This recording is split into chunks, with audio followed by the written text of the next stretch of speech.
Welcome to the Regular Joe's Podcast. I'm Dave Pisani. I'm Barry Kay. And I'm Todd Pleasant. You know, the two things we're going to talk about today are both going to be done by the time you listen to this. So sorry about that. I just realized that. That's how it goes. I would say, people, we often talk about pre-show gold. You just missed a 5-minute discussion about syncing our starting time. It was epic. It was fun stuff. It was what we call not riveting podcasting. Not riveting. Yep. Today we're going to talk about the Prop Store auction that is taking place this week as we're recording, and when you listen to this, it comes out on Fridays. It'll be over. So actually, yeah, I was just realizing it actually, as we're recording this, it's tomorrow. It starts tomorrow, right? Yes. Yeah. Okay. And we're going to talk a little bit about Obi-Wan, which will be finished by the time you listen to this. So, yes. But whatever. What are you going to do? I will tell you everything I'm bidding on now because there's no chance people are going to. Are you actively bidding on things? No, I have. We'll talk about that when we get there. Okay. I don't know why I thought this was happening later in the week, but you're right. Because there is something I want to actively bid on, and there's something very minor and middle of the day tomorrow, inexpensive. I would bid on. We could talk about it. We'll see. Because it's not going to. Because I won't be able to do it. So anyway. I haven't even gotten through days 3 and 4, so maybe there is stuff, and I'll tell you what I'm thinking about. But we'll go through all of that. That's fun. See, it's exciting. There's a reason for you guys to listen. Let's do some random. I'm going first. What? Okay, Why? go. No, go ahead. You guys go. No, I have you got a laundry list. Barry, congratulations. You no longer have to watch Snowpiercer because it's been canceled. Well, you may have to finish. Wait, even though they said it was coming back, now they've canceled it? After this season. So there's going to be one more season of that crappy show that I've been watching for 3 seasons. Okay. Yeah, now it's canceled. Well, I mean, the good news about that is that they know going in, and hopefully they'll actually give it a proper ending. I'm sure isn't it premiere soon? They may have canceled it since it's been filmed. Oh, does it? I thought it was until next, late this year or next year. 3 seasons have aired. The 4th season is yet to air, and they want to drive down their audience numbers by announcing that it's canceled before doing that. That's good. That's smart. Well, yeah. Well, they've canceled just about everything else that they had in the pipeline, so this was one of the few survivors. TNT, you mean? Yeah. TNT's canceled. Well, thanks to Discovery buying them. They've canceled all dramas. Yeah, well, that's what I just said. They canceled everything that was in the pipeline. It's going to be just reality TV, 24 hours a day. It's just I guess they figure they've got the HBO arm of the company is doing the scripted dramas and series, and now they're just going to do reality on the other channels. Who knows? Anyway, not our problem. But all right, Todd, what do you got? So, there's a lot of different ways people spoil things, and I found this particularly interesting. So, we've seen toys and toy packaging that have had spoilers, and previews that have spoiled things, and then of course actors will come out and spoil things. But I found this really interesting. In the credits for Ms. Marvel,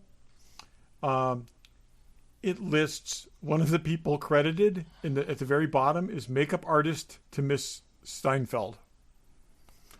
Why didn't you just ruin it for us too? I didn't see that. This is online already. Okay. I didn't know that. I didn't know that. Thanks. Okay, Sean. Now I don't know that she's in this. Maybe just her makeup artist is in this. But what a dumb freaking thing to do. Has anyone watched that show yet? I've seen the first episode. I've watched the first episode. I haven't watched the second one. Is it weekly? It's weekly. Yes. It's weekly. Yeah. So but by the time this airs, there will be 3 episodes out. But and I'd be happy to see this character again.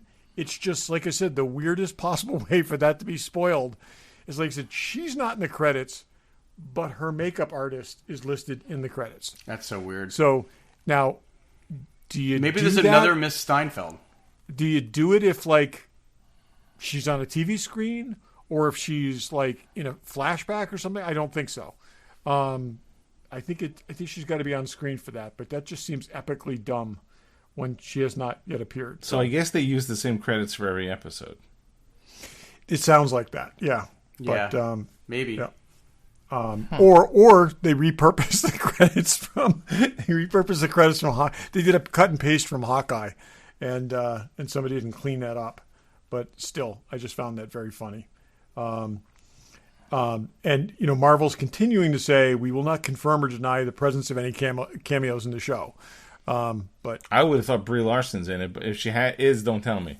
So, yeah. Well, again, it's not saying makeup artist for Miss Larson. So, anyways, I got to say this, and I don't know, Dave, if you follow Haley Steinfeld on Instagram, but I'm not a 12-year-old boy, so no. Well, I guess in some ways I am, and she is. We have established incredibly attractive woman. She is incredibly okay to say because she's like 24. Yeah, no, she's. I only really know her from that show where she's, I think, playing younger. I never saw Bumblebee.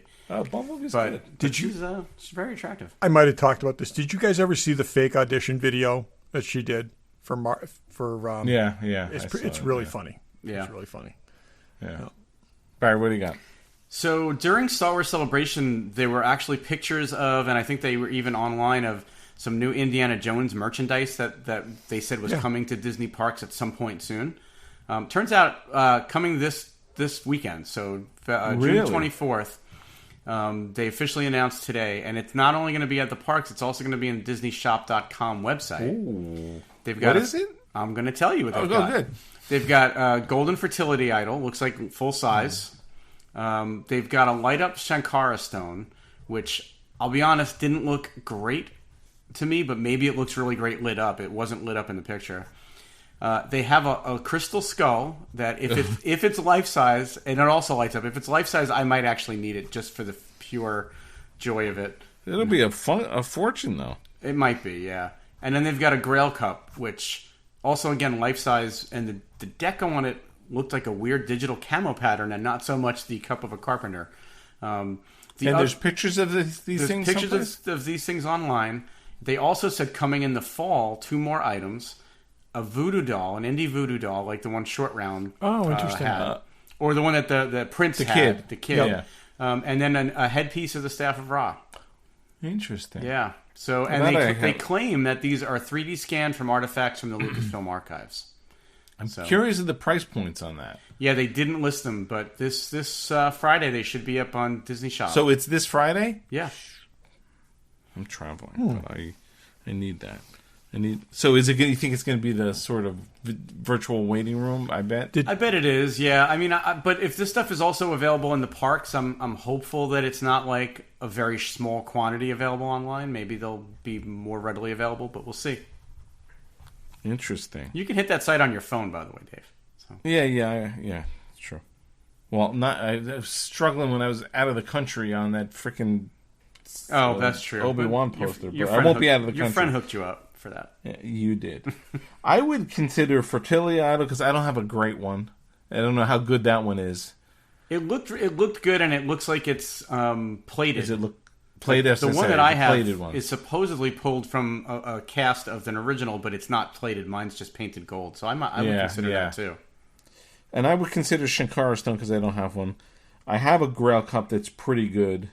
Yeah, I'm happy with my Grail cup. And the Crystal Skull to me would be more just because of our show and the goof. I was actually thinking the same thing. I feel like if that's reasonable, it's. Staff of Ra, I have a really crappy one and a really good one. Mine's not good.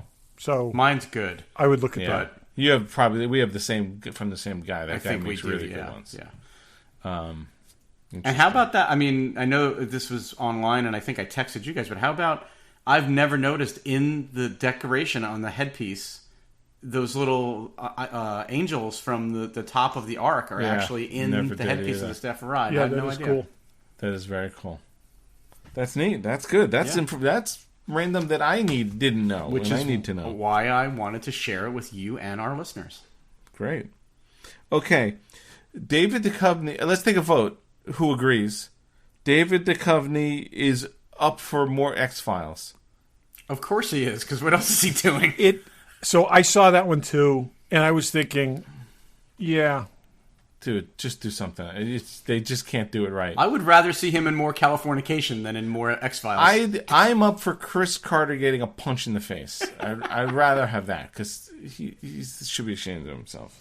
So let me ask you this: if they got away from the Mulder and Scully, if we just had Mulder, and he's just this crazy old conspiracy dude who happens to be right some of the time. Could that be an interesting story? No, I think that forcing the two of them back together. That's not the problem. The problem is there's never a resolution to anything. Yeah, Mulder and Scully are not the problem. We it's still the storylines.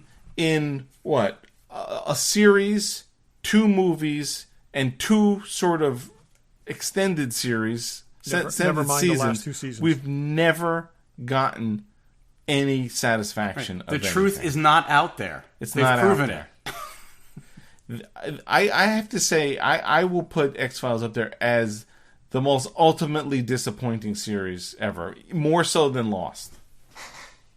Nice. I have to agree. I have to agree. Only because at a certain point I stopped believing Lost was going to go anywhere. And I really clung to. Lost went somewhere, and you but aren't I'm saying happy it was where just it went. No, there's just a lot of unresolved stuff. But I kind of felt like that all would be revealed someday with X-Files, and I kept thinking, okay, if it's not this is then. They're going to do it in the movie, and then they're going to do it in this, and then it was just like wheel spinning, and it was just like you were just milking this cash cow for all it's worth. And I know I'm it biased. And started something else. I'm biased, but I would say Lost at its best was better than X-Files at its best, and Lost at its worst was not as bad as X-Files at its worst. I don't know about that. No, I don't agree with either of those statements. I think I would put them neck to neck at their worst. Okay, but I will say, but X-Files at its best was pretty good, and that's really, why it's so really disappointing. So was Lost. I mean, come on.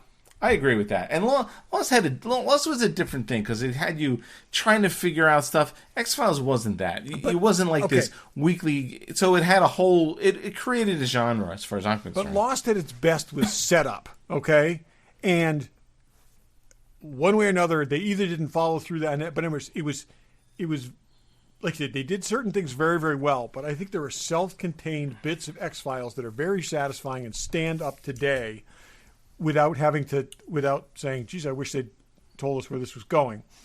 The mythology X-Files is crap. The Monster of the Week, the standalones are, for their era, they're great. So, yeah. You know who else is great? Fanboy Collectibles. There you go. Pulling the ripcord. Okay, check it out. Hasbro electronic Bo-Katan helmet up for pre-order. That's great. Pretty cool. Yeah, very looks great. Cool. And perfect to have Katie Sackhoff sign at a convention near you. She totally would. Yeah. She's all into that. That's an easy get. It's a giant Catwoman premium format that Todd and others would want to do unspeakable things to, and that's fine. There's nothing wrong with that. Cad Bane, Hot Toys Cad Bane. And they've also got a Hot Toys Boba Fett from Book of Boba Fett, which for some reason I thought had already been announced, and I guess it hasn't been. There's just those were from Mandalorian. Yeah, there's so many variations of Boba Fett, but there's a Boba Fett for every taste. There is a Boba Fett for every taste. Todd's holding back based on last week's conversation. Again, oh my God! Barry and I both made a purchase last week. Both made a pre-order last week based on something that we talked or weren't allowed to talk about. So hey, something we debated not wanting, and we ended up ordering it. So who knows? Ended up ordering. So all talk is good talk, but they got everything in the. Oh, there's even some Peacemaker pops. So there's pops and there's Hot Toys. Peacemaker in his underwear. Who doesn't want that? I know. Who doesn't want that? Dave, did you finish Peacemaker? I did. I enjoyed it. Yeah, I was wrong about. I still don't love that movie, but I have rarely enjoyed Peacemaker. Liked anything as much as I thought I would dislike it, and that is exactly the case. I didn't like that character, and I was turned around. That character, that character had been after this series, he would not have killed. Spoilers. Admiral Baldwin, whatever his name is. Yeah, exactly. Yep. Yeah. Anyways, but hey, we're having a discussion during. Get us out of the commercial, Dave. Yeah, that's it. Check him out, Fanboy Collective. Todd always does this. See, it's his fault. Bring it home. There's Sideshow there too. Check out their Sideshow stuff. Let's give them some extra. Check them out online, fanboycollectibles.com. Check them out at their store in Newtown, Connecticut. Tell them the regular Joe sent you. Okay. So, spoilers. There will be spoilers, whatever. Obi-Wan Episode 5. As you're listening to this, it's wrapped up. So any speculation we make here will make us either sound like somehow we were prophetic and knew what was going to happen, or we know nothing. I'm just curious. So here's the thing that was rolling around in my head. So I liked. We don't need to recap the whole series or whole episode. If you didn't see it, you shouldn't be here. So we got the answer. We got the answer to a question we've been talking about. That's where I'm going. Yes. So the question we were talking about last week is: did Vader know he has children? Right, pretty much. Well, that wasn't the question I was thinking of. But what were you thinking of? We've been debating for a while. Does the galaxy know that Anakin Skywalker became Darth Vader? And I think the answer is no. Nobody really knows that. There's very, very few people that actually know the answer to that question. And the only reason that Reva knew it was because she was there and saw him. Yeah, okay. Yes, exactly. Yeah. Also, we had this, or again, Reva was one of those kids. And I will say, I thought she was like nursing misplaced anger against Obi-Wan because he didn't save her. There was some of that in there. There was some of that, yeah. But I honestly did not see the other twist, that this entire thing was her getting close enough to Vader that she could take him down herself, and needing something that Vader wanted so much that he would be blind to her threat. And it was kind of brilliant on her part. Yeah. So, yeah, all of that, and I agree, and that was great. But we were talking about this. How did Vader know Luke was his son? At what point does he know? It could have been like he could find out in the next 10, 15 years, or 13 years, whatever, before Empire.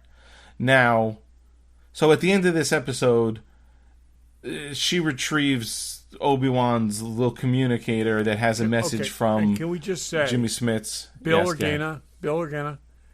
Okay, worst. You're a fucking idiot. Worst infosec ever. Okay, it's like, seriously, you can't be a little opaque when you're sending a message, and it's like, okay. But there were only 3 words really audible through the garbled message. It was boy, Owen, it was and Tatooine. It was of the original message. His children. Message, he didn't Tatooine know how much and was the going to boy. get out there. And it's like, why does that thing not have like, a genetic, like you've got to like some kind of biometric. Well, it was smashed. Yeah. That was but smashed. I'm saying there's got to be something. It's just like, you get Obi-Wan's voicemail, and you leave something that could put the whole thing in jeopardy, including your daughter. Yeah, it's like, okay. Besides that, so Reva listens to it. She hears the words "children, Tatooine, the boy." So, in essence, I think it's his children. So I thought that she heard the word Owen. Not there. Owen's in there too. Yeah. Something about Owen can help the boy or watch the boy or something. She knows Owen. She met Owen. Oh yeah. And she nearly killed Owen because she sensed that he knew something. That's right. My thought was, is she gonna? Well, obviously she's not dead. Is she gonna use this to tell Vader or against Vader? Will she fill in Vader for whatever purposes? Well, so here's the thing. I don't necessarily think that message was enough for her to think that is tied to Vader in any way. I think she's thinking it's tied to Obi-Wan. But interesting. They don't say anything like... But is she... No, I think she ties it to Vader. I think so too. And I think the question is, does she take out her revenge against Vader on his children, or does she use them to, or does she think she's going to use them to bait Vader? I hope it's neither, because I don't want there to be a duel on Tatooine between Vader and Obi-Wan. Okay, this is what I was wondering. We're waiting for, and we still may get it even with this theory, we're waiting for Obi-Wan and Vader to fight.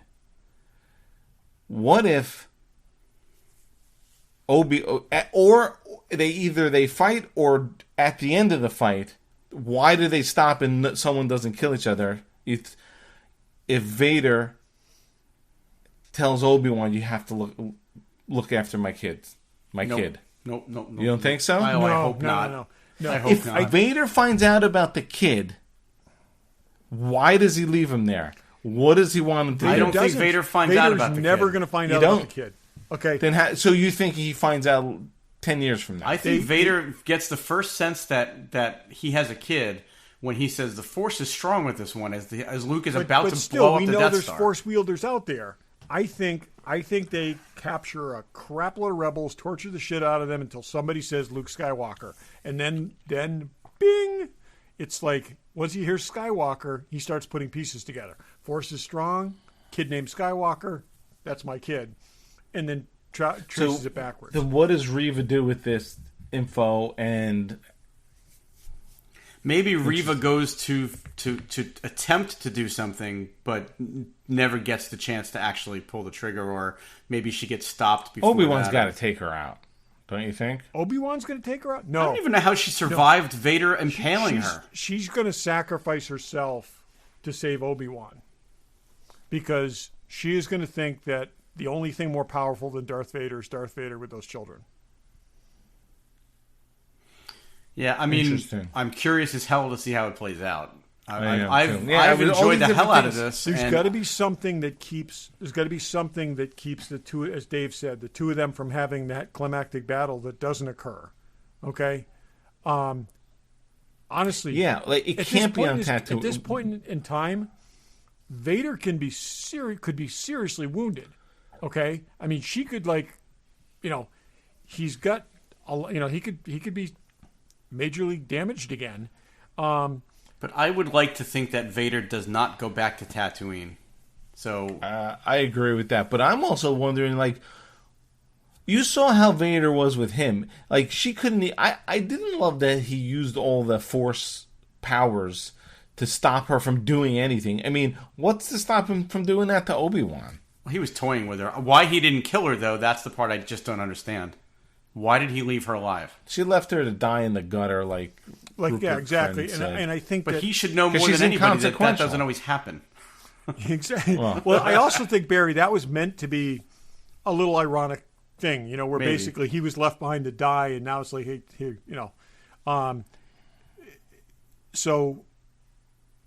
I mean, yeah. I'm just curious if they're gonna fight, what stops it, and how does he escape for the next 10 years, or maybe it's not the next 10 years. Yeah, I mean, okay, I don't think Vader can't go to Tatooine. Does he come out of this? Does he come out of what happens next thinking Obi-Wan's dead? Maybe. You think they actually don't fight again? No, I'm saying you think that again. Maybe it's in fighters.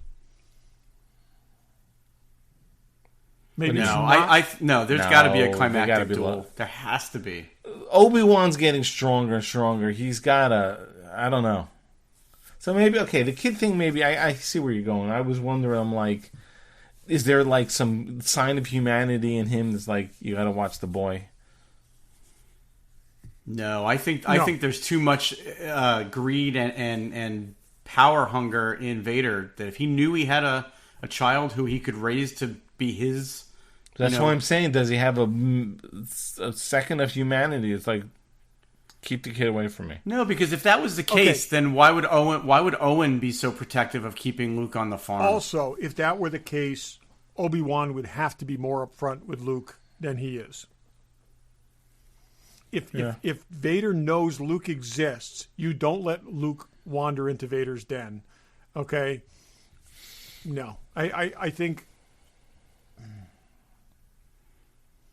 Yeah. Yeah, no, that makes sense. Well, this is all interesting, speculation. I can't wait to see what happens. I think it's gotten better every episode. It's think gotten this better one, every episode. I will say, I think this suffers from the same problem that everything other than, the one series other than The Mandalorian has suffered from, is you're writing for 6 episodes. And I think they did a good job with having each of the episodes take place in a different venue, and we get that. But it's like, this is so chapters, and you know how many chapters there are, that it's like, okay, this won't actually resolve in any way. Now there's this. Now there's this. It's not like a movie in X-act structure. It's, you're getting these installments. And telling it like this completely linear, it's like, at number 4 that it's not going to go anywhere. It's not ultimately going to lead to that thing. We're going to see, I think everyone's expected from the beginning that there's a climactic battle between the two of them. I'd almost rather we didn't see that. I think we're going to, because I think the entire thing has been the lead up to that. So we'll see. I mean, I've liked this. I like this character. I like the character arc. I like him basically coming out of dormancy and just kind of like refining the Jedi inside him, which he will then again lose very shortly. Maybe we'll get a second season and we'll see more of it. But I don't know if he's going to lose it. I mean, by the time we see him in A New Hope, he's walking around in Jedi garb with a lightsaber hanging off of his belt. Like, something might happen in this next episode that shows him that he doesn't need to hide who he is. Ooh, does he take out all these Inquisitors? Yeah. I mean, he's not, and again, what happens... My gut feels that there's another season coming. Well, we'll find out. Hope if there is, I hope they announce it soon after this airs. So I don't think we're going to end up with a cliffhanger or anything like that. No, I don't know. I think they've said we're not. I mean, unless they were, Yeah. pulling our leg. But they've said that this doesn't end in any way like that leads up to another season. It better be like an hour. They cannot cram something into 35 minutes. No, I think they said it was going to be closer to an hour. I think we I really wonder whether... That's the one thing I'm wondering whether... I am wondering whether Vader comes out of this believing Obi-Wan's alive or not. Or leaving that ambiguous. Because I don't see him stopping. And if he's not stopping looking for Obi-Wan, he's going to make his way back to Tatooine at some point. Unless we could see the Emperor in this next episode telling Vader, cut the crap. This isn't important. I need you to be doing important things. I mean... That's why I had this thing in the back of my head. Like, he finds out about the kid and says, look, Obi-Wan, just take after him. Think about it. When we see Vader next, he's basically... He's Tarkin's lapdog. He's not really like this... Yeah, I think they're trying to not... That's not the Vader they're trying to... No, I know, and I know that we don't want that either because we might see a Vader movie or series or something. I don't know if I've ever agreed with that characterization. I kind of feel it's more like Vader's stars and Tarkin's stars in its ascendancy at that point, but I think it's probably gone back and forth. I think who has the Emperor's ear and what type of mission it is and what type of thing. But I think for that purpose, I think that the thing with the Death Star, I think that was on Tarkin's ground, and I think Vader had to yield with him. I think there's other areas where Vader's in charge, and I think he's. I think, like I said, I think it's the Luftwaffe and it's the Gestapo, and I think they overlap in places and have to stay within each other's spheres, have to operate within each other's spheres where someone else. But look at how Vader reacts when anybody says anything to him, or even looks at him the wrong way. But yet Tarkin literally puts him in his place because again, the Emperor has told him that he's got to yield. In this is Tarkin's mission, and Tarkin's in charge. But I don't think that's the case across the board. I think he's knowing the Emperor. I think he's probably playing these two guys off each other. Yeah, I think that the Death Star is a whole military operation. They're something And again, different. so you bring the head of the secret police in when you've got a military operation that doesn't supersede the military operation. It just means the guy in black is shuffling around making everyone nervous. It seems it's exactly like I said. It's analogous to like, and God knows they lean into those uniforms, but yeah. I never saw him as being kowtowing to Tarkin. I always saw it as like he was pulling against, he was not happy acquiescing to him because, under under normal circumstances, he wouldn't be. So I also don't think they really fleshed out that character. No, but I'm saying yeah. In that movie. No. I mean, is there even mention of the Emperor in the first movie? In the novelization, there is, but not in the movie itself. It was just probably too much at the time. And I also think if you look at the classic enforcer role, that is what Vader is. Okay, and we now know that because they shoehorn the Emperor in there, we now know that Vader is basically that enforcer. So he doesn't have he doesn't have the military behind him. He doesn't have he's got what they assign him for stormtroopers, and then he goes out and does what he needs to do. I mean, at the point that the Inquisitors failed to be relevant, there's nobody left to hunt, I think he probably is a little less authority. So, that's kind of his big mission until there's really nobody left to hunt, and then he's just the Emperor's dog on a leash. So. I wonder if they will pull a Vader series out of this thing. Series or a really good movie of Vader being badass. I would love that. Even though all the people Ryan he's Johnson. being badass on are probably the good guys. I mean, it's like it's now. I would like to see a power struggle within the Empire and Vader cementing his position kind of thing. I think that would be interesting. We've never seen anything Star Wars that I can think of from the bad guy's perspective, and it might almost be kind of cool to flip it. It would be kind of interesting, but I also think there's enough internal politics and enough. And again, we talked about this I think last week or week before. There was a great run in the current Marvel Vader comics where basically everybody else that worked for the Emperor was trying to get rid of Vader because they could see him rising. Yeah, so what if it was not a movie, a plot where he was going after rebels and Jedis, but he was maybe some other mission that he went on other Sith or somebody who was Sith. rising up who was becoming a problem for the Emperor in some way, and he needed to or tracking down spies or doing all these other things where I kind of hate to make the protagonist of him, but it's also. Kind of what works right now. It's that'd be interesting. It's the Joker with Vader. Did you guys actually watch that movie? I did.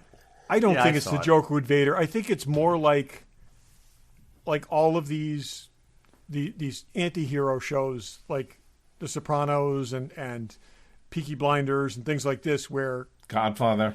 Exactly. Where like I said, it's a very compelling character. Just kind of hard to do under all that mask and stuff, but a very compelling character who you just can't stop watching. Though in this case, it's a little handicapped by the fact that where the story goes. So. Yeah, but we've seen firsthand now that they can do flashbacks to the Clone War era, so there could be sequences where they go back and show us other things when he was out of the suit. Okay, can we talk about that for just a little bit? I thought that looked great. I mean, you knew looking at it, okay, that it was new stuff that they de-aged.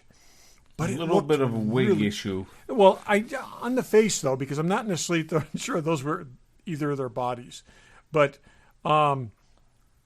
it was good. I think it was. They were practicing. Yeah, they did a lot of training for that. Yeah, but I'm saying not. I think there was also some stuntmen worked in there. I think there was, but anyways, it was. I thought it was done very, very well. It felt more. It felt real, and I think it just, it was good. I wouldn't mind seeing have seen more things like that through the course of this. So, Deborah Chow's doing a really good job. Very, very pleased with what she's done so far. Yeah, I think so. It's a tough story to tell because so much is known, and you get so much you can't step on. I know there's been a lot of backlash about the third sister character.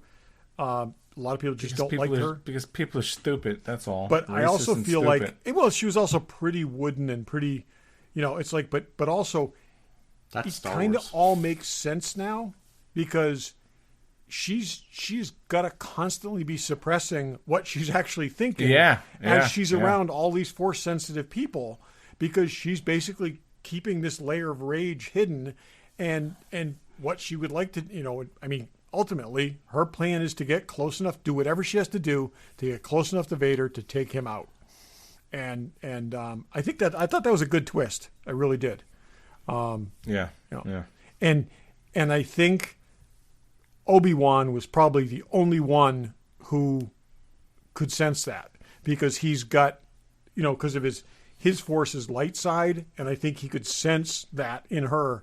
Well, plus he pieced it together, which was also what really solidified for me that nobody knows Anakin and Darth Vader are the same person, let alone he didn't even know. And it's not like Vader's out doing talk shows and talking about, when I was a Jedi named Anakin Skywalker, clearly it's kept well under wraps. Nobody really knows. So he had to, he pieced it together and figured out particularly the only way the fact she could that know there's this basically PR campaign to convince everybody that the Jedis were criminals and doing all these terrible things. Sounds like something that's going on now. Kind of, yeah. So it's but none of them are as cool as Vader. Yeah. No. Okie dokie. Well, more on that at some point. Yeah. We'll find out. We will find out everything. Or some things. We'll never know. Hopefully we'll find out everything, but we'll know more than we know right now. That's for sure. Okay. Prop store auction. I don't know how we're doing this without massively listing things. But mega auction. It's 4 days. They've never had 4-day auctions. Over 1,800 lots. And I don't know if we said it on this or not, but the prices, the estimates are through the roof. It's, as we've talked about, freaking collectibles and props from the last bunch of auctions, whether they be prop store, heritage, or whatever, the prices are just going crazy. So now these estimates are crazy. Can I throw out a suggestion? Let's each pick out an attainable and an unattainable that you'd want. Okay. I don't know. Like I said, I haven't looked through the whole thing. And I'm not saying the attainable is reasonable, but it's got to be something that's not going to make that you sell you could actually afford to buy. That's not going to make you sell your car, but okay, the X-wing model. That's my attainable. Okay.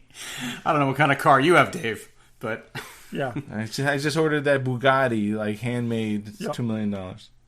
I think the X-wing, fair enough. The X-wing might sell for more than that. Probably. All right. Well, so we've talked about these catalogs and these auctions before. This is like the Mac Daddy auction. I've never seen anything like this before. I mean, every movie franchise is well represented. It feels like anyway. Every TV series is well represented. Get the catalog. Just to look through the catalog. They're free to download. We keep saying that, but go to the Prop Store website. You can download the catalog. It's amazing just to look through it. And as a side note, we talked, I think it was last episode, about the X-Wing a little bit, and I said that they put out a separate mini catalog just on the X-Wing, and I was saying how I wanted to track one down.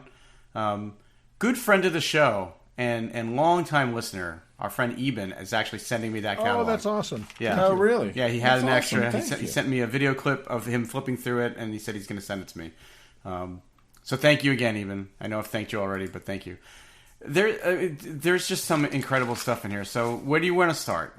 You just want to go right to what you said, Todd, with the attainable and the do your attainable, and so is both of your unattainable the X-Wing? Not at all. That's not even. I wouldn't. Any amount of money. That's not the first thing I would go for. So then tell us, Dave. What would it be? Unattainable? You're saying unattainable? Yeah, go what's your unattainable unobtainable? Probably the alien's armor. And the helmet. I'd have to buy both. That was something I wanted to mention. It's interesting to me in this auction, and maybe it's always been this way, but I never noticed it before. It feels like more than ever, they're splitting up things. Like, I noticed there's a G.I. Joe, like, Cobra Viper outfit with the uniform is separate from the helmet. And I noticed with the Frost armor, they're selling the helmet and the armor separately. I don't know anything, but from what I'm gathering from watching a couple of things, I think they're coming from different owners. Well, I'm not sure if they're coming from different owners, because I watched a video today. Adam Savage was there, and they were talking specifically about the alien stuff. And Brandon from Prop Store said that one collector who was big into aliens was letting things go. Maybe, yeah. But I don't think that helmet and that uniform go together necessarily. Don't. That was the hero screen matched. That's the hero screen matched helmet, and the armor isn't. It was sort of the armor of when they set him on fire, and I just, that to me is just unique. It's cool. It's just, I've actually reached out to Terry English. He has not gone back to me because he will make replica armor. Yeah. I just want to get a sense of like how much is it. Adam Savage just said on that video he just bought a set of Terry English armor. He did, yeah, but he didn't have him commission it. You can get him to make it for you. Yeah. He's still making it. I guarantee it's $10,000 or more. It's got to be. Yeah. I'm hoping he'd be like, it's $2,500. I'm like, I'm in. I'd probably be in at $5,000. I don't think you get the cod piece for $2,500. No, I know.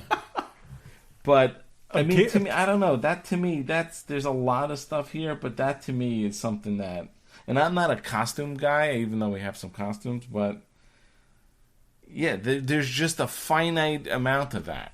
Okay. What about obtainable? Well, someone else. Well, no, Barry, is the X-Wing for you? Go what your two are, and then we'll... Okay. Ooh, that's a good question. I have a lot of stuff here. I'd say the Wonder Woman bracelets, but they're too expensive. That's not really obtainable. I'll tell you a couple of things I was planning on bidding on, but they're already bid up too high already. The Lawrence Kasdan Raiders of the Lost Ark crew hat. Yeah, it's cool. In red. I planned on bidding on that. And way in the back of the catalog, like $11.90, it's cans of Soylent Green. Yes, I saved that too. Green. Now, they're not screen used. They're not. They're promotional. I know, that's why I'm like, maybe I can get them. They're already over the estimate. Yeah. Barry, how about you? I mean, the X-Wing to me is the greatest thing in this catalog because there's never been one. Wait, I'm even. Go ahead, finish, and then I realize that's not even. Go ahead. Sorry. So there isn't even in the Lucasfilm archives. I don't believe, or there certainly isn't one outside of the Lucasfilm archives that anybody ever knew about before. There may be complete models like this one in the Lucasfilm archives, but. Again, it's completely unobtainable. It's going to go for over $2 million, maybe $3 or $4 million, who knows? But that to me is just the greatest thing in this catalog. Although I will say I really did. There's some Aliens pieces. The problem is other than that Frost helmet and uniform, everything else is an amazing piece that would lead you to want to get more pieces to complete something. Yeah. You could probably get the Pharaoh helmet and be but that's the thing. I mean, again, I'm not bidding even in this realm, but $30,000 to $50,000 for this stuff, that's ridiculous. Yeah. I mean, and if I was going to spend $50,000 to have Spunkmeyer's helmet, that's not what I want to spend $50,000 on.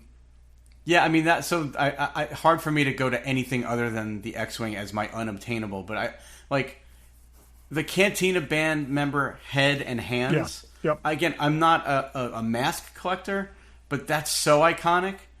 And having seen ones of those in person and being able to look at them up close, and that to me is knowing that they only made 6 of them too. That's one of 6 that were ever made, or 5, however many there were.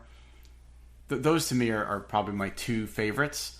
The obtainable, And again, what is obtainable, relatively speaking? Because there's something I saw that I was like, ooh, but the estimate is between 20 and 30 grand. Do we consider that obtainable? That's not attainable. No, we're probably without getting a divorce. Yeah, because that was the Return of the Jedi bunker bomb thing, right? Well, that's a good example of something that 4 years ago that thing was 3,000 to 5,000. Yeah, now it's 20 to 30, and it might go higher than that. That's ridiculous. It's pretty sweet though. But also not like the iconic prop. I mean, it's somewhat recognizable to Star Wars fans, but it's not iconic. You're gonna laugh at me, but I would say there's two somewhat obtainables. There's a very large Death Star tile that's like 12 by 12. So it's right. Yep. You're getting a divorce over that. It's gonna go 15 grand. So then the other thing, there's two lost Virgin Mary statues in the auction. I'm surprised you're not actually bidding on Well, those. I might, but I was looking to see what they're up to. They're already up to $1,750. So add in. Go higher than they're going to go to. You could sell one of them. Yeah, I know. What about the can of all the little collection of Dharma stuff? That's the other thing. That when I looked tonight, it's only up to $800 so far, but it's still $800 for all that stuff. And then don't forget, what is it? 25-30% buyer's premium. You don't look at that. That's nothing. So here's the other thing, and I don't know what these are going to sell for. And in day 3, which maybe you haven't seen them yet, Dave. I have two revolutions, but I haven't really studied. There's a whole couple pages of Spider-Man newspaper covers. I've been looking at those. Yeah, I was thinking the same thing. Maybe land in the somewhat obtainable, but it's like all the Daily Planet newspaper covers. Not Daily Planet. Bugle. Daily Bugle. Thank you. There's Daily Planets also. There's also Daily Planets. Yeah, but the Spider-Man ones are pretty sweet. That would be a neat, very. How much are they? What's the estimates for that stuff? Give me a second. They're reasonable, and there's also a couple that have multiples in there. So I gotta look at that. I'm gonna look through that tomorrow probably and dig into it. I gotta go back. I probably even before the aliens armor. There's 3 different Obi-Wan lightsabers. Okay, so if I can have my turn eventually, that was my. I'm sorry, but I forgot about that. But go ahead. I was going to go with the hilt, the which one? The Ewan McGregor hilt from Revenge of the Sith. Yeah, that's probably the one. That's the iconic one. It's like pristine looking, and if it's 80,000 right now, which it was a little while ago, the estimate's 80 to 120. I think that's going to go. I bet it's going to go more than that. Yeah, I think so. That's the one because right now, I mean, if there's a point where anything is going to be like high interest, it's going to be right now. This is the time for that. The Phantom Menace ones are cool, but it's just not his iconic hilt. Yeah. Although that holds a special place in my heart because that's Jedi's. Yeah. So then I just give my obtainable thing, and I was thinking attainable thing was like under $3,000. Basically, it was something that you could 3 to 5. Yeah. I'm thinking. Yeah. So, anyways, the Raiders snake. I just thought that. I saw that too. Considering bidding, and it's like it's a rubber. It's a $2 rubber snake. It's not impressive at all, but like. If I drop $1,500 on that, I could justify that. And you could put that in a cool display. Oh my God, yes! That makes it like you'd know what it is. Yeah. I'm buying it. Yeah. If you're bidding on it, bid it. I would love to see you get it, but again, it's now I have to get it. That's one of the things that I'll get. That's gonna. There's a couple of things that are small, low price. I had listed like that. There's also another arrow from the thing. Estimate is 15 to 2. That arrow went for $7,000 last time. Yeah. But that one was screen matched, wasn't it? Somehow. This one's not. No, not the. You're right. That was not the arrow. The Jovito's dart was screen matched. Oh, right. And went for 7. Because I think the arrow from the temple was after my chicken skewer, and that was going to be one of my fallbacks, and I think it went for more than the chicken skewer. I just looked at those newspapers, by the way. They're ranging anywhere from like 500 to 700 all the way up to a couple thousand, depending on the subject matter. Yeah, it would be Are there really multiples in one lot? Yeah, some of them are just one. Some of them are like 4. Oh, I'm in. So, I guess if you're talking about indie things, you got to mention the Grail, because it just seems like of anything that's like, again, it's like by virtue of what it is. It's just it's well, the Grail, it's a special effects Grail plus the Grail Diary. The Grail Diary, and that's the thing.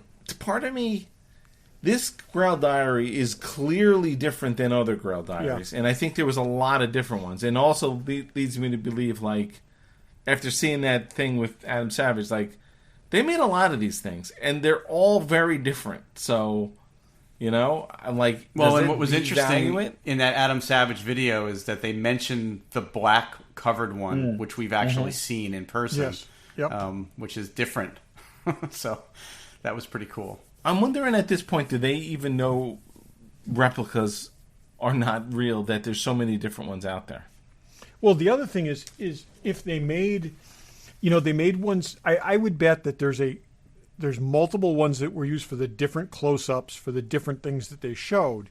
There's probably other things they intended to show that they didn't show. So there's versions made that feature other things that aren't even, they're not even relevant. So, yeah. I'm curious. I think there's a lot of, and I never wanted to make you guys feel bad, but my Grail Diary is actually a real one that I paid thousands of dollars for. I'm going with that from now on because it's real. Well, why not? It might as well be. And I've got to look up what the estimate is on it, but you know what I thought was just an amazingly cool prop, although it's kind of destroyed, is the bad motherfucker wallet from Pulp Fiction. Yeah, the guy used it for like 10 years. But that's the thing, Todd. I don't know if you heard the story. The prop master took it home after the movie was done, and he used it as his wallet for years, and it got worn out, and now it's being put up for auction. It's just kind of ruined. But that's so one of the themes of this one, I think I mentioned before, there's like just random paperwork that's just being... There always is, though. Connected to like Star Wars, it's going to go for thousands of dollars. What was it? There was something else there's what's very... The page from Raiders in the Bible or whatever it is, when he shows the picture, there's the original etching that Ralph McQuarrie etched onto copper. That's awesome. Yeah, that is awesome. But even any of the Ralph McQuarrie original sketches, like, minimum estimates are 4,000 to 6,000. They'll probably go higher than that. You can't touch it. Even a sketch on a yellow notepad. Yeah, a tiny little sketch on a 2 inch by 2 inch piece of paper goes for a fortune from him. Yeah. You know what I thought was cool, and probably while we'll go for money, won't go for crazy money. They've got a chimp costume from Planet of the Apes that looked pretty cool. I saw that. Yeah, but the estimate's high. Chimp but not army costume. That's fun. That it's was like 6,000 to 8,000. Yeah, not as bad as some of these other things we're talking about, though. Yeah, but that's. I mean, again, if you zoom 5 in on years that, ago, that was $1,000. Yeah, it looks in reasonable shape, but it's yeah, and a lot of those things were reused. Yes, over and over and over again. So, yeah, there were like 2 or 3 different boomerang style phasers from the different series. Star Trek series. Some were pretty inexpensive. Yeah, I mean, I would love to have one of those too, but there's I had them on any kind of hand weapon is going to go for. They're solid block of resin. Yeah. Nothing. I mean, the heroes are going to go for a ridiculous amount of money. There's a Buck Rogers dress uniform jacket that's not a ton of money. I saw the Tweaky uniform, and then I read that it's a replica. Did you see that? There's a full Tweaky head to toe. I was like, that's already above the estimate. Yeah, but Tweaky's in there. Yep. The Nathan Algren's Medal of Honor from Last Samurai. I got my eye on I also saw the shotgun from Edge of Tomorrow. I saw that. No I don't bids. even remember the shotgun. Starting at $750. So neither of you said starting at $750 and there's no bid. Neither of you guys said you wanted the Mars Attacks gun from Nope. No, neither one has said I that. wouldn't Tim even Burton's take classic. it. I I wouldn't did take look it at for that. free. Although, I do. One of the few Tim Burton movies I like is Ed Wood, and they have the really fake looking flying I saucers. saw that. That's actually kind of cool, but I can't bid on it. I do like Nightmare Before Christmas, and there's a hand-drawn sketch of Jack Skellington and Sally from Tim Burton, which pretty cool, but that's going to go for a lot of money. Of the Star Trek things, I thought the Batleth seemed really underpriced. I thought so too. Yeah, it's only $1,100 right now. It looks like it's in really bad shape though. So, Dave, what did you think of the 1989 Batman boots that turns out they have a Nike swoosh on them? I know, that's so funny. I saw that. Did you see those boots, Todd? Yeah, it's Nike could have made them for Nike them. probably did. or they're They like were doing stuff like Back to the Future. yeah. I just thought that was crazy because you never see them close up enough in the movie to see that. Yeah. I know, that's funny. Yeah. The thing is, they had Batgirl gloves, and the little fins are replicas, and their estimate is 6,000 to 8,000. Now, was that ridiculous. the Batgirl gloves with the photos? Yes. Yeah. Yes. And they're not That's even too purple bad. anymore. That's too bad. It's a crappy thing that they're going to have a big number against. Yeah. The one of the first things I bookmarked was the Nostromo door panel, which was interesting. The estimate was 2,000 to 3,000. I saw that. It's at 13 right now. I saw that. I had that on my original. Maybe I'll bid on this, but it's through the alien stuff is hard to get. Yeah. That's crazy. That's also that's also really cool because it's got to be really easy to get reference photos for that, to match that up with a photo. Yeah. And it's also like you don't see a lot of alien stuff. It seems like there's a lot more stuff from Aliens. I don't know whether that's because they repurposed a lot of it or what. I just think, I just think there was more of it. I think they were not in the mode of keeping stuff. And, Yeah, I agree. And it was probably built and kept in England, kind of thing. I'm expecting to drop down somewhere between $5,000 and $6,000 on my Space Odyssey spoon and fork. Yeah, there you go. You know what I kind of liked, but I mean, it's so not something that people would know what it is if they saw it. But the wind-up car that Doc Brown used in Back to the Future, cool. Yeah, it's cool. It's up to $25,000 already. I thought that would go high. I think you could put that in the right display and people know what it is. Yeah, it's pretty cool, and it's screen matched, which is awesome. Yeah. I think it's crazy. Will Robinson, Lost in Space costume, estimate 40 to 60,000. That's nuts. I didn't even see that. That is just like a ridiculous amount of money. There's a lot of cool stuff. Needless to say, Yep. there's a lot of cool stuff. Buffy's crossbow, very cool. Yeah, there's a. Trying to look at my list. I found the Agents of Shield stuff interesting. I think it'd be really kind of cool to have a mannequin with a Phil Coulson suit, with the stuff. That's not crazy money. I mean, it's like his finale costume is $1,200 right now with an estimate of 2,000 to 3,000.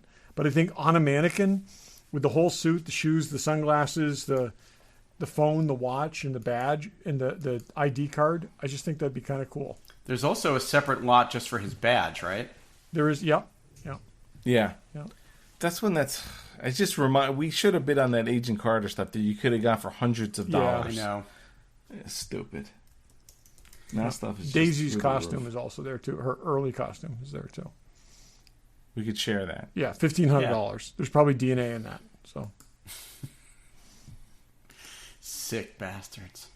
All right, so there's a lot of stuff. So it's always fun to watch the auction, but this is a long one. I mean, I'm not as excited about this one because there's nothing that jumped out at me. Just because the prices are so crazy. There's stuff I want to buy stuff in addition to looking at stuff, but I can't spend money that's going to get me in trouble. Yeah, and I mean, it feels almost like there's so much incredible, iconic stuff that it's just overshadowing anything that, like, they just filled it with amazing things. Like, there's not that second and third tier down stuff that might go for more reasonable prices. Because day 2 is at like of prices that day 1 would have been a couple years ago. Yeah. Who knows? By the time we get to day 4, maybe no one will be interested and you can get stuff cheap. I don't know. Now, does it matter to you that the ghost trap is from Ghostbusters 2? I think a ghost trap is pretty iconic. No matter I think what. that's what I'm saying. No matter me what. too. I mean, that's at 50 right now. The estimate's 50 to 70. I bet that goes high. Yeah. Yeah, because there's really nothing, to the average person, there's nothing that distinguishes one from the second movie. But also, like I said, I think it's one of those things that there's just no question. If you know what it is, there's no question that's Yeah, what it Ghost is. Trap Yeah. is from either one. I think is solid. Yeah, I agree. I don't know. We'll see by the time. So next time we record, we can maybe we'll hit on like top 5 or 10 items and see what they went for. Yeah. There's cool stuff. So check that stuff out. Props to, well, by the time you see it, go look at what everything's sold for. And that's they're solid people too. I mean, we know a lot of people who know them. Some of these auction houses, everything could not always be what it is. It seems like Prop Store are the most solid of solid. Yeah, I think they do probably as much research or more than anybody, and you can buy from them in confidence. I feel pretty comfortable saying that. Yes, me too. So we're gonna. By the way, one last thing on that: the tribbles from DS9 that we bought, they're selling 2 of them from, I think, if you average them out, for way more than we paid for ours. So, good. Yeah, that makes me feel good. So my point being, I think our tribbles are going up in value. Yeah, nice. They're not making more. So. No, they are not. We'll see them on. You think we'll see them on Strange New Worlds? Eventually, we have to. I will in one of the seasons. Yeah, for sure. Then we're going to need those too. That guy. Did you watch that guy on? Yes. Yeah. He had original ones. Yeah, that was from Collector's Call. That guy he has some amazing things. Yeah, he's definitely in one of the groups I'm in. I had a hard time taking him seriously with him wearing that uniform. Don't wear the thing. Just don't. He was can wearing be a super Kirk's fan. dress uniform. You just don't. Yeah. You just look crazy doing that. Yeah. But he had some awesome But this stuff. guy had his part of his basement set up as Kirk's quarters, all built out as Kirk's quarters. That's actually creepy. Having like the chair is one thing, but having his bed is kind of like, yeah. It was his bed and his desk and the whole thing. Also, and it seemed like both sides. Yeah. Watching Strange New Worlds, I gotta say, I love the juxtaposition of Christopher Pike and James Kirk. Pike has a kitchen and a fireplace and basically an huge entertaining space in his quarters. Kirk has a bed. Why? A single bed. It's like a single bed. It's like there's just nowhere else. Yeah, I to know. go. What's up with that? It's like, why are those quarters all so big? It makes no sense. That's my rationalization. Pike's ship, 260 people. Kirk's, 430. They needed a lot more crew. Sorry, quarters. Captain. You have no kitchen. You have no fireplace, and you need to fit more people. You Single gotta think bed, that, like, Kirk twin was bed. like, okay, Captain. So we need, we're going to need to repurpose some space. We're going to shift quarters around during the refit. All he needs is a bed. Look, and you can put me near the crew quarters. Just that's I'm good. I'm loving Strange New Worlds, but even their medical bay is gigantic compared Everything. to... Yep. I was happy that Uhura is at least in like bunks as an ensign or a cadet, like, and that's kind of she didn't how have. they do that too is kind of cool because it's like in Discovery, you get two, you get an ensign and a former mutineer who have this apartment that's still bigger than most New York apartments, and it's like this little crew cabin. It's huge. That seemed reasonable that she was like in this multi-bunk kind of thing as an ensign, like on lower decks. That's exactly. It looks like it's taken from lower decks. Yeah. And that makes a lot of sense. Do Do you think Captain Kirk asked for a single bed because he doesn't want any of the alien ladies to stay over? Oh, I think he did. That's what I was just going to say. I would not have phrased it that way, but I would say, yeah. He expects them to be gone by the time he uses the head. So it's like yeah. He leaves the money on the desk. Is what you're saying? No, they're thrilled. They're really thrilled to be no there. room to hang out afterwards. It's like, well, I'd make you breakfast. I'd invite you over, but I only have no a single kitchen. bed. No kitchen, and Spock's right next door. And my food replicator's on the fritz. So Exactly, it's got a tribble stuck in it. So you gotta move along. Yeah. Anyways, I love the show. It's great. So, but how many episodes are there? The first season? Do we know how many 10, episodes? It's 10. It's 10. Oh no, that means we're getting close to the end. Yeah, we are. But it's still a joy every week. I don't think this past week was the best episode, but it was fun, and they did a lot of really interesting things. Two Vulcan kind of cameos in there too. Did you pick up on that? Obviously, who the guy is at the end, right? Yeah. It's Cybok, so they might even redeem that character.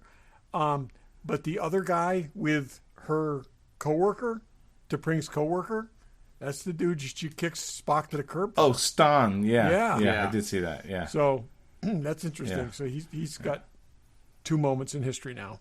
So and I know we're going long here, and I'm not going to go into any detail, but I'm really liking the Orville too. I don't know if you guys have started watching it yet, but I've only watched the first 2. Yeah, it's just amazing to me the money that they're putting into that show. It's just incredible. The production value on it from season 1 and 2 to this is just mind-boggling to me. Yeah, and the stories are good. So plenty to watch. We'll catch up on all that stuff. Anyway, okay, we're going way too long. Yes, I do. We'll talk about Obi-Wan and all that stuff next time. No, Todd's trying to tell you he's got a last thought. Oh, do you have a last thought? I do have a last thought. Okay, go ahead. Anyways, I'm going to be quick on this. I've done this too many times this year already, but this past week, Tim Sale passed away. One of my favorite artists of the modern era, only 66 years old. But Oof, I mean, his... I've recommended The Long Halloween a bunch of times. It is the art probably eclipses the story in that. And our friend Anthony Allen handed this to me 2 decades ago and said, "You got to read this," and more than 2 decades ago. And I'm looking at it. I don't like the art. It's very kind of stylistic, and it just draws you in. He's got had a style all of his own. Just this past fall, they did a follow up to the Long Halloween. It was a Halloween special, which is where the Tim Sale and Jeff Loeb originally collaborated. Was on Halloween specials before they did the Long Halloween, and that's still out there if you want to pick up something. Just a huge loss, and like I said, it's just a great artist, and never the opportunity to meet him, but I've been an admirer of his work for decades, and God, 66 is way too young, and sure. So a lot of people in the industry saying very nice things about him, and again, we're. Like I said, it's one thing when you lose somebody like Neil Adams or somebody like that, but again, here's a guy who had a lot of productive years left ahead of him, and at the end of the Long Halloween special, the last panel, Batman's swinging away, and it says the end for now, and just kind of sad that we'll never see what goes on beyond there. So, rest in peace, Tim Sale. Yep. And thanks for listening. Thanks for listening. Thanks for listening.